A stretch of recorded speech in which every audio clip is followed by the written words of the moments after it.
S'abonnez-vous. Alors, deuxième vidéo pour vous parler de mon point de vue Barça au niveau du milieu de terrain, toujours avec mon joli maillot Inter Miami.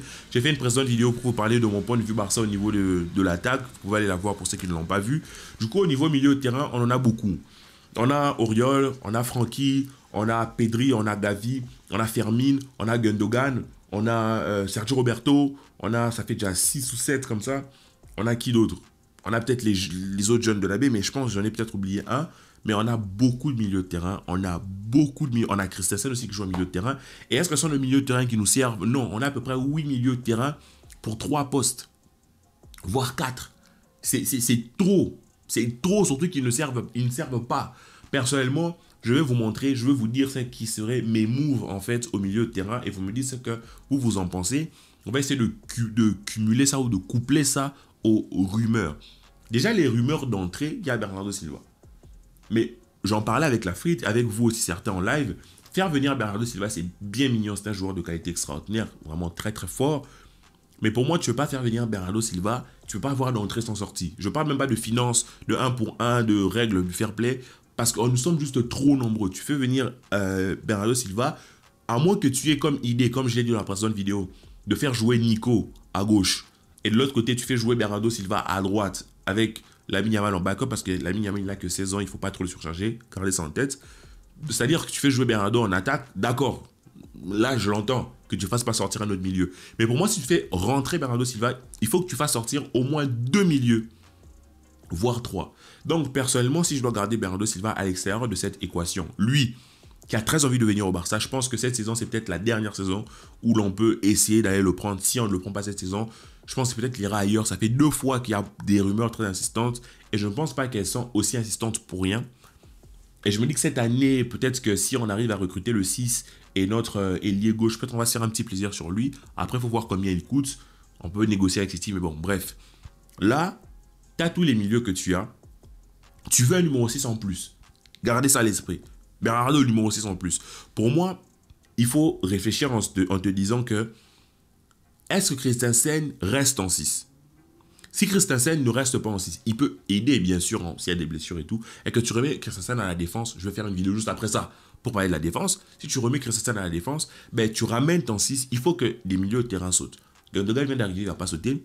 Romeo, il saute. Merci, c'est très gentil. Pour moi, tu n'as pas besoin de prolonger Sergio Roberto. Parce que Sergio Roberto, c'est un joueur qui est moyen partout. Il est polyvalent. Il peut jouer à plusieurs postes, mais il est moyen partout. Bien sûr, il a des fulgurances. C'est un joueur qui va vers l'avant. Il a envie, il a un gros... Il a beaucoup de poumons, quoi. Il a 5-6 poumons. Il court énormément.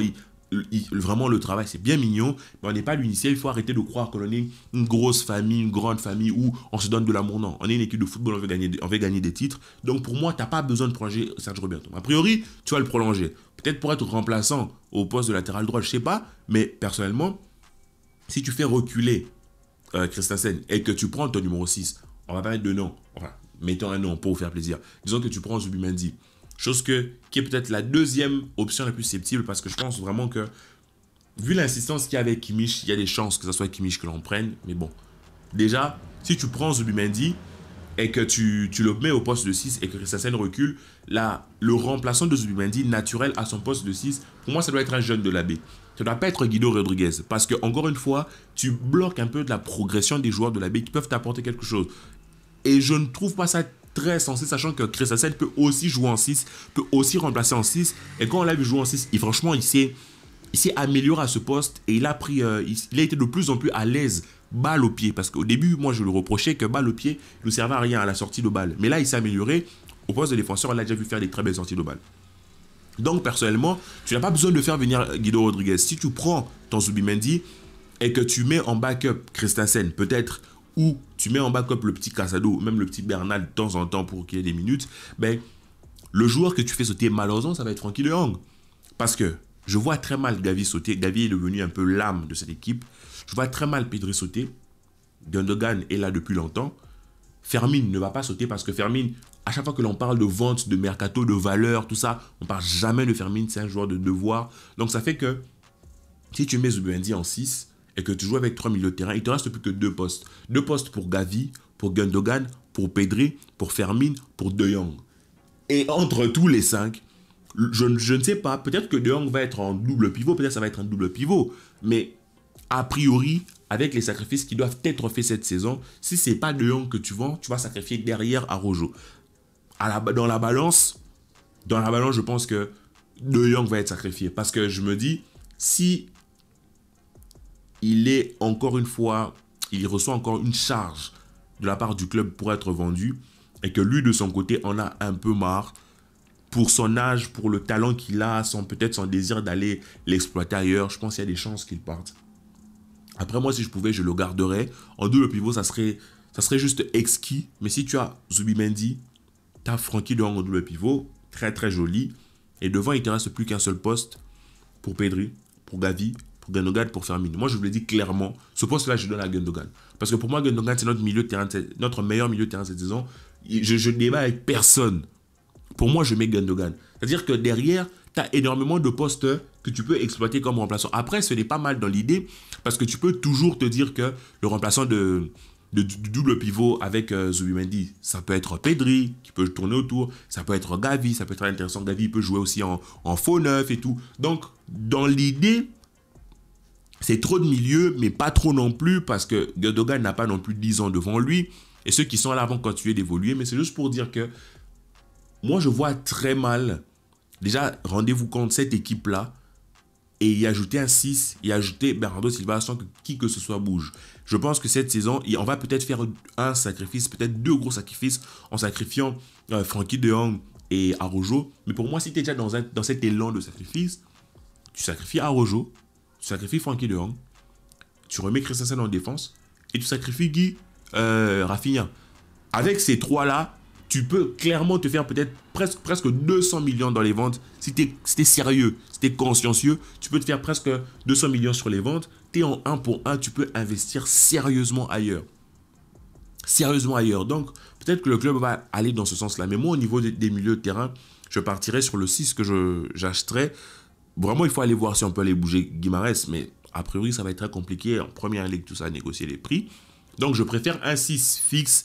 Un 6, on est sûr que c'est un 6 Zubimendi, plutôt qu'avoir un 6 qui va être comme Kimmich. Mais Kimmich a des qualités que Zubimendi n'a pas, Zubimendi a des qualités que Kimmich n'a pas, il faut se poser des questions. Si tu décides de prendre Zubimendi, tu vas te perdre peut-être en verticalité de passe, alors il faudra compter sur un Frenkie de Jong pour avoir ces verticalités de passe-là. Il faudra que ce soit un beau Frenkie de Jong si tu décides de le garder en double pivot.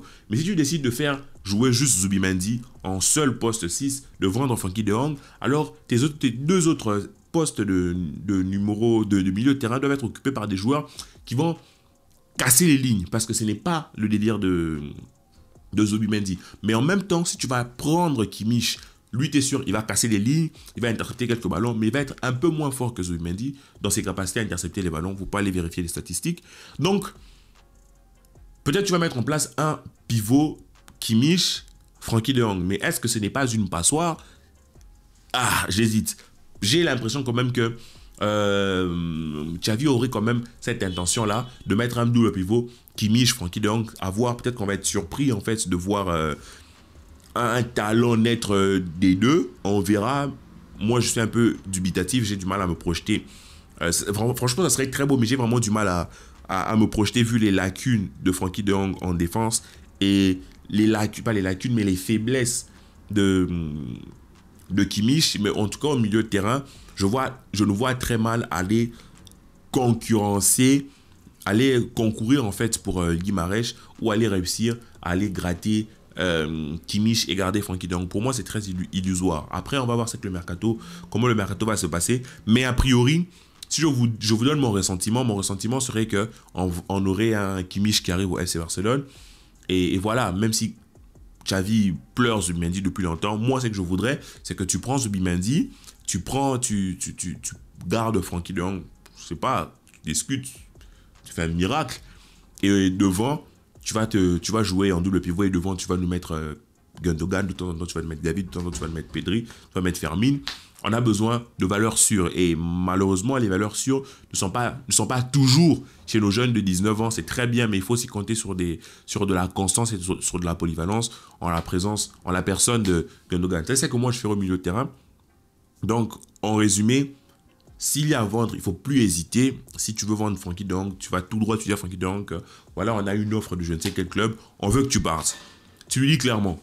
Et tu vois s'il parle. Xavi leur parle clairement et tu vois s'il part. S'il part, tu grattes des sous sur son dos, mais il n'y a pas à jongler entre les deux et faire passer tout le mercato pour commencer à galérer une semaine avant la fin pour espérer prendre un joueur de merde ou je sais pas quoi ou décider de nous ramener Guido Rodriguez. Ça, moi personnellement, j'en veux pas. Donc ça, c'est mon avis sur ce FC Barcelone là. On verra ce qui va se passer au niveau du mercato, mais on a beaucoup de monde au poste de milieu de terrain. Si tu ramènes ton numéro 6 et que c'est possible de tous les garder, ça va être bien joli, mais je pense pas. Mais quitte à faire sortir un mec, on a besoin d'un 6, il faut faire sortir un mec. Peu importe qui, vraiment, c'est pas mon problème. Le truc de ouais, tel joueur sont intouchables, c'est pas mon délire. J'en ai vraiment rien à faire. Si tu veux vendre un mec, tu le vends, mais derrière, tu le remplaces par de la qualité. Pas par Guido Rodriguez, par de la qualité. Ça, c'était mon avis sur les milieux de terrain. J'enchaîne avec une autre vidéo sur les défenseurs centrales ou sur les défenseurs. Et je vous laisse avec cette vidéo, les amis. Que la paix soit sur vous et peace. S'abonnez-vous.